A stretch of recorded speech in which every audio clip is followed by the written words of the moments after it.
अस्सलाम वालेकुम।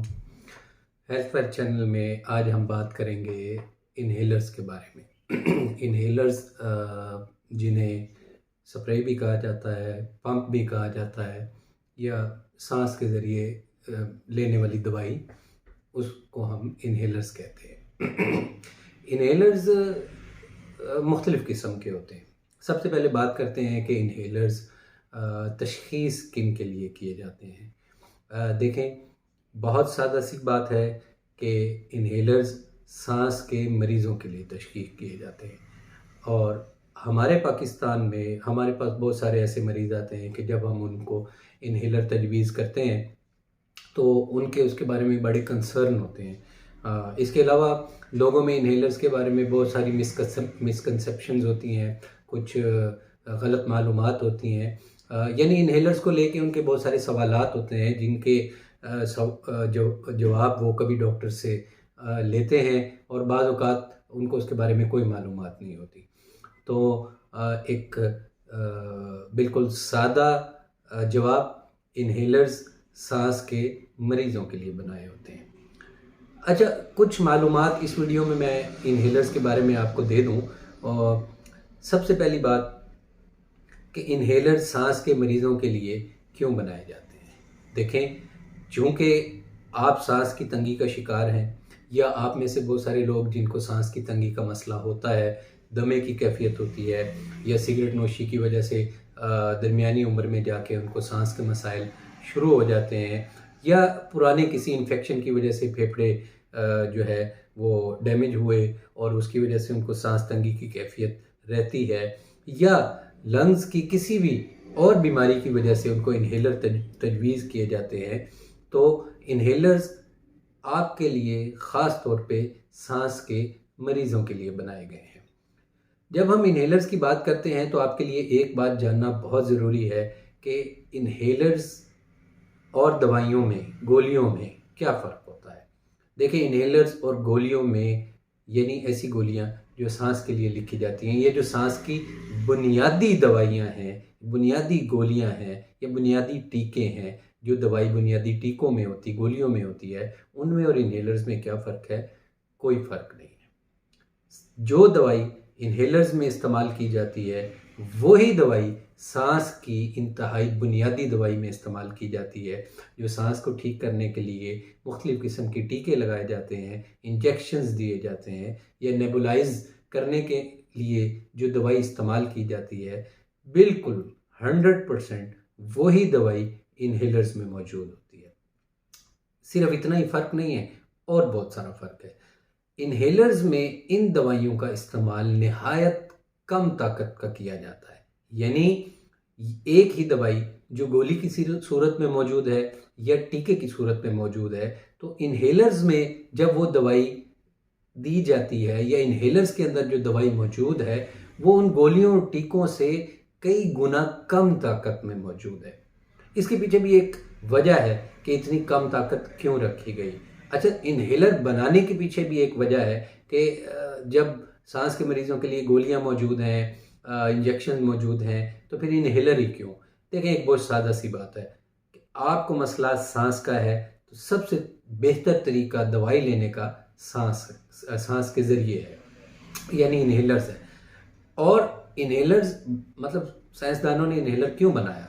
देखें, उसके पीछे एक बुनियादी वजह जानना ज़रूरी है कि जो लोग सांस के मसाइल का शिकार होते हैं, दमे की वजह से हो गए, सिगरेट नोशी की वजह से हो गए, फेफड़ों के किसी और मसले की वजह से हो गए, इन लोगों ने ज़िंदगी में बार बार सांस की तंगी की कैफियत का शिकार होना होता है। इनको बार बार दवाई लेने की ज़रूरत पड़ती है, वो चाहें या ना चाहें, दवाई उनको बार बार लेनी पड़ती है।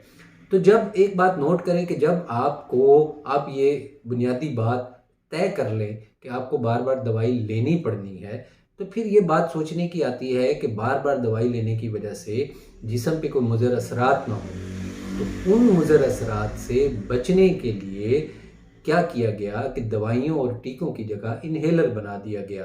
क्यों? कि कोई गोली आप खाते हैं वो आपके पेट में जाती है, इसी तरह टीका कोई लगता है वो आपके ब्लड में जाता है, और जब वो ये प्रैक्टिस बार बार होगी तो ज़ाहिर सी बात है, जैसे खुराक के हमारे जिस्म के ऊपर कुछ असरात होते हैं, इसी तरीके से हम कोई दवाई लेंगे तो उसके भी हमारे जिस्म पे कोई ना कोई असरात होंगे। तो इसी दवाई को, इन्हीं चीज़ों को उन्होंने शिफ्ट करके इन्हेलर्स में डाल दिया है। जब आप उसको इन्हेलर में डाल देते हैं तो फिर उसकी ताकत भी बहुत कम कर दी जाती है। और कम क्यों कर दी जाती है? वो इसलिए कि आपने एक गोली खाई, गोली आपकी डायरेक्ट सांस वाली जगह पे नहीं जाती, वो जाके पहले हजम होती है, मैदे में जाती है, हजम होने के बाद वो ब्लड में शामिल होती है, और वो ब्लड की सर्कुलेशन के साथ वो अपनी उस मखसूस जगह पे पहुंचती हैं जहाँ उसने असर करना है। यानी इस पर टाइम भी लगता है, इसके अलावा गोली की ताकत भी ज़्यादा होती है, और वो गोली की जो ताकत है वो जिस्म में मुख्तलिफ जगहों पे तकसीम होती जाती है। तो उसके उसके मुकाबले में इन्हेलर्स में क्या है कि आपने सांस के ज़रिए दवाई खींची, वो एक लम्हे में आपकी सांस की नालियों और फेफड़ों तक गई, और दूसरे लम्हे में वो सांस के साथ बाहर आ जाती है। तो जितनी दवाई उस थोड़े से अरसे में, थोड़ा से टाइम के अंदर जज्ब होनी होती है, उतनी जज्ब हो जाती है, और बाकी दवाई वो बाहर रह जाती है या निकल जाती है। तो इन्हेलर से वो दवाई जो आपके मुतसरा जगह तक फ़ौरन पहुंच जाती है, गोली की सूरत में उसको काफ़ी देर लगती है। दूसरी बात, गोलियां आपके जिस्म पे मुख्तलिफ तरीके से मुज़र असरात छोड़ती हैं। इन्हेलर्स का आपकी सांस की नाली के अलावा किसी और जगह से कोई ख़ास ताल्लुक़ नहीं होता, लिहाजा इन्हेलर्स के इस्तेमाल करने से आपके जिस्म पे मुज़र असरात होने के चांस ना होने के बराबर हैं, निहायत कम है। ठीक है, तो लिहाजा जब हम बार बार अपनी बीमारी की वजह से गोलियां इस्तेमाल करते हैं तो हमें उसके नुकसान होने के चांस मौजूद हैं। इसके मुकाबले में इन्हेलर्स को हम जितना भी लंबा अरसा इस्तेमाल कर लें, जितना ज़्यादा अरसा इस्तेमाल कर लें, या जितनी बार बार इस्तेमाल करना पड़े, उसके नुकसान के चांस बहुत कम हैं। ठीक है, अच्छा, अगली बात करें कि इन्हेलर्स आपको हमेशा लेना पड़ता है। देखें, बात यह है कि आपकी बीमारी भी बार बार होने वाली है। इन्हेलर्स बाद में आए हैं, पहले आप बीमार हुए हैं, आप बीमार हुए, उसके बाद आपको इन्हेलर तजवीज़ किया गया, और एक बुनियादी बात तय कर दी गई कि आप बार बार बीमार खुदा न खास्ता हो सकते हैं। ठीक है, तो जब आप बार बार बीमार होंगे तो जाहिर सी बात है आपको किसी न किसी सूरत में दवाई लेनी पड़ेगी, वो चाहे गोली है, वो चाहे इन्हेलर है। तो चाहे अगर हम इन्हेलर की बात करें तो इसका मतलब है कि अगर आप बार बार सांस तंगी का शिकार हो रहे हैं तो उसको ठीक करने के लिए आपको इन्हेलर लेना पड़ रहा है, ना कि इन्हेलर लेने की वजह से आप बार बार बीमार हो रहे हैं।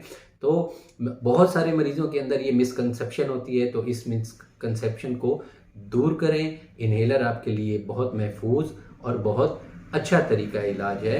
अपने इन्हेलर्स के बारे में जो भी डॉक्टर आपको तजवीज़ करें, उनसे, डॉक्टर से उसके बारे में मालूमात हासिल करें कि कौन सा इन्हेलर किस मकसद के लिए है। हर इन्हेलर सांस नहीं खोलता, हर इन्हेलर एलर्जी नहीं रोकता। तो इन्हेलर्स मुख्तलिफ़ किस्म के होते हैं। ये सांस के और दमे के मरीज़ों के लिए सबसे महफूज, सबसे बेहतरीन, सबसे आसान तरीका इलाज है, जो आपको मुकम्मल आज़ादी फराहम करता है कि आप उसको अपनी मर्ज़ी से, अपनी ज़रूरत के मुताबिक, बवक्ते ज़रूरत, हस्बे ज़रूरत इस्तेमाल कर सकते हैं।